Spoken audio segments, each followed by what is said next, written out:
Hi everyone, welcome to my channel.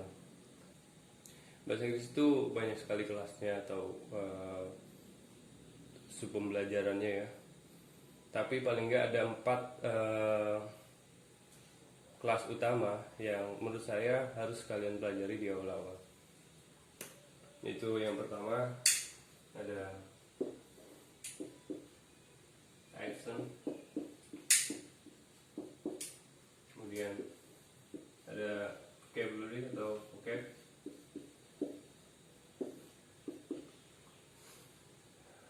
ada grammar, dan speaking.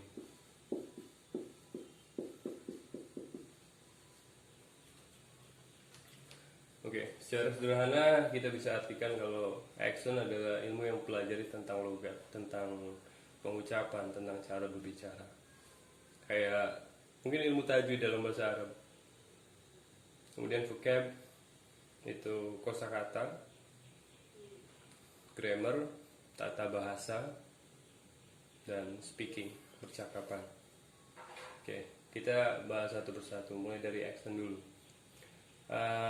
Paling nggak ada 3 main lesson di kelas accent ini. Itu yang pertama ada pronunciation,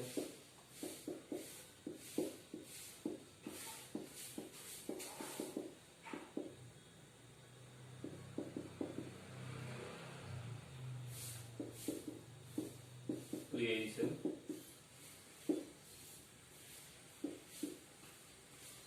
intonation.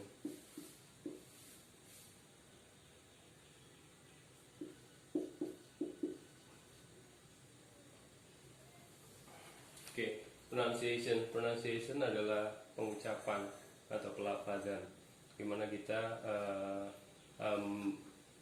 mengucapkan sesuatu dalam bahasa Inggris, karena bahasa Inggris itu sesuatu yang tertulis itu berbeda dengan yang terucap gitu. Contohnya misalkan tulisan werite.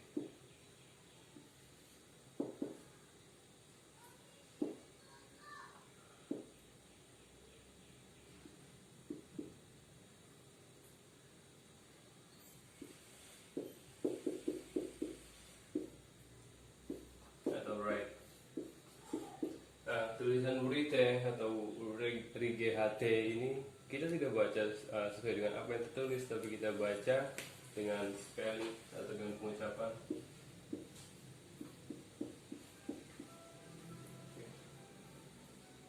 Sehingga gimana kita bisa menguasai vocab dengan baik kalau kita belum bisa mengucapkannya dengan baik.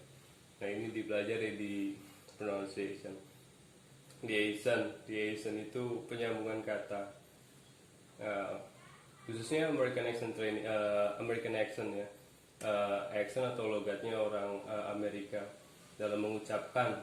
Misalkan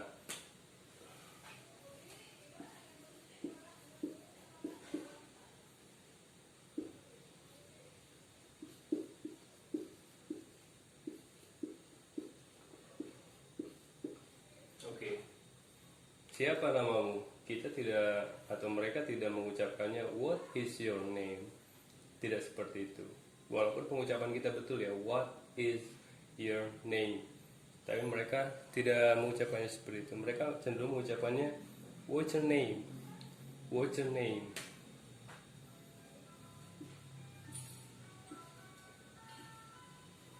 Terjadi penyambungan di antara what's dan your.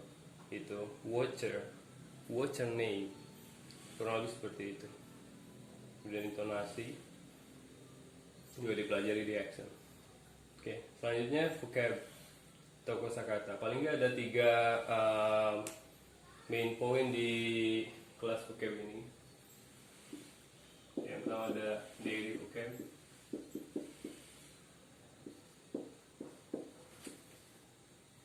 kemudian phrase, expression,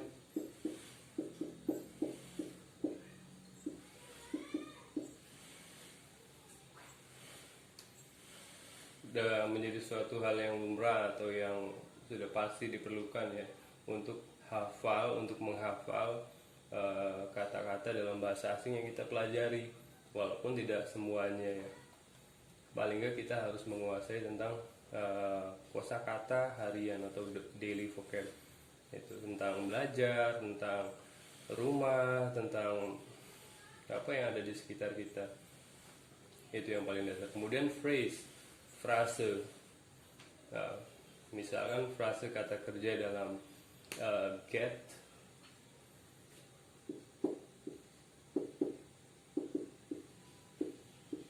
Ketika dia bertemu dengan atau menjadi sebuah frase dengan tambahan kata lain setelahnya, itu akan memiliki arti yang berbeda dari artian sebenarnya. Misalkan get dengan up, get dengan in. Ini adalah frase yang perlu kalian pelajari. Get kita bisa artikan memperoleh atau mendapatkan. Ketika get dengan up, get up, itu bangkit atau bangun. Get in, naik atau masuk. Itu artinya akan sangat berbeda dari makna dasar kata itu sendiri, itu get. Begitu, itu bisa dipelajari dalam vocab. Kemudian expression atau ungkapan.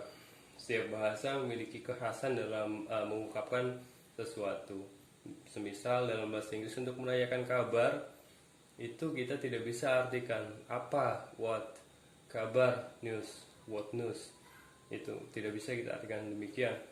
Tapi dia memiliki ungkapan sendiri. How are you? How are you doing? What's up? Dan lain sebagainya. Itu bisa kita pelajari di expression di kelas vocab. Kemudian yang ketiga ada grammar atau tata bahasa. Ada 3 hal yang mungkin paling esensial untuk dipelajari. Itu pertama part speech,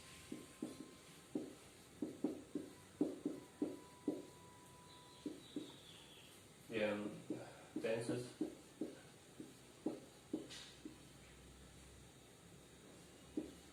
word order.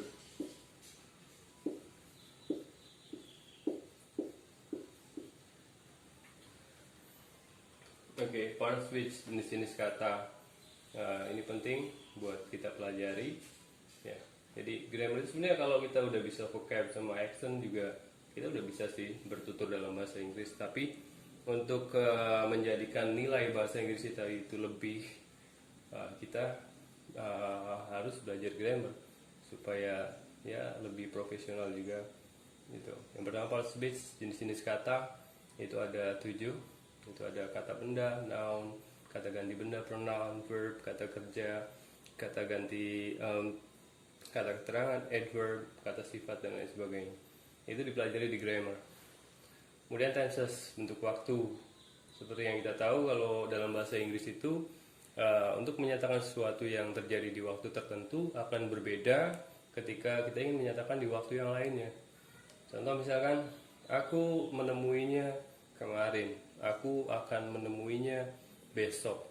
Itu berbeda susunan katanya atau ada perubahan kalimat di dalamnya, perubahan kata.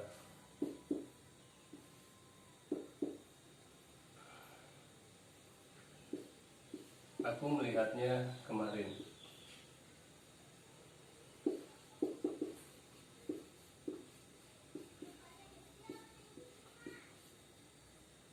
Aku akan melihatnya atau aku akan menemuinya besok.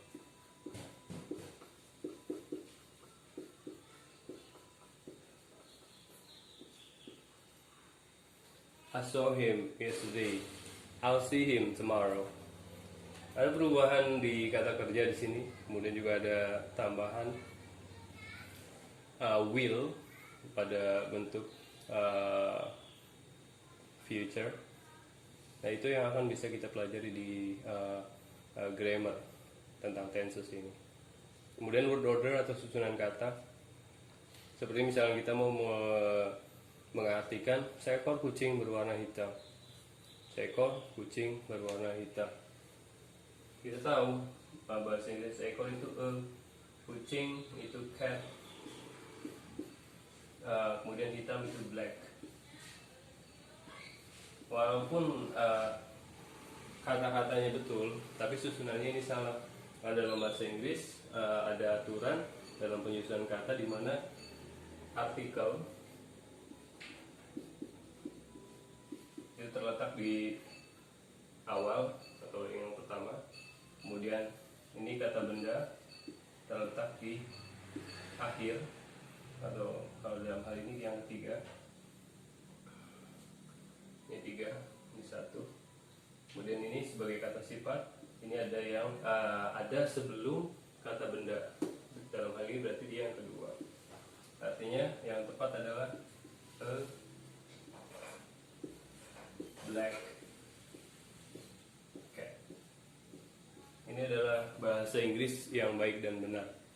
Ya, walaupun a cat black itu secara kata betul, tapi dia salah secara susunan atau structure. Oke, kemudian yang terakhir speaking. Paling nggak ada 3 yang paling utama, itu daily conversation, kemudian English discussion, discuss atau debate, dan presentation atau speech, public speaking. Ya, speaking. Jadi kalau kita udah menguasai accent, vocab, grammar, secara materi kita sudah mampu untuk melakukan komunikasi dalam bahasa Inggris. Nah, tapi bahasa Inggris itu memang bahasa apapun ya. Untuk bisa menuturkannya, itu kita harus melatih mental kita, melakukan pembiasaan. Nah, di kelas speaking ini kita biasanya akan dituntut untuk bisa melakukan percakapan terkait dengan percakapan sehari-hari, daily conversation, yang biasanya kita diminta untuk mengutarakan atau menyampaikan maksud kita itu secara natural. Artinya bukan karena tuntutan kelas atau lain sebagainya, tapi secara responsif, secara natural. Kemudian discuss, debate juga biasanya ada di kelas speaking. Ya, kita dituntut untuk menyampaikan sesuatu yang menjadi pandangan atau perspektif kita melalui forum discuss atau debate ini. Dan kemudian presentation ini untuk yang lebih ke arah profesional atau akademis gitu ya. Begitu. Kurang lebih begitu teman-teman ya yang bisa saya share kali ini. Mudah-mudahan besok nanti bisa kita belajar lagi tentang apa itu accent, kaitannya pronunciation, liaison, intonation, vocab, grammar, speaking, dan lain sebagainya. Begitu. Oke, semoga bermanfaat. Thanks for watching.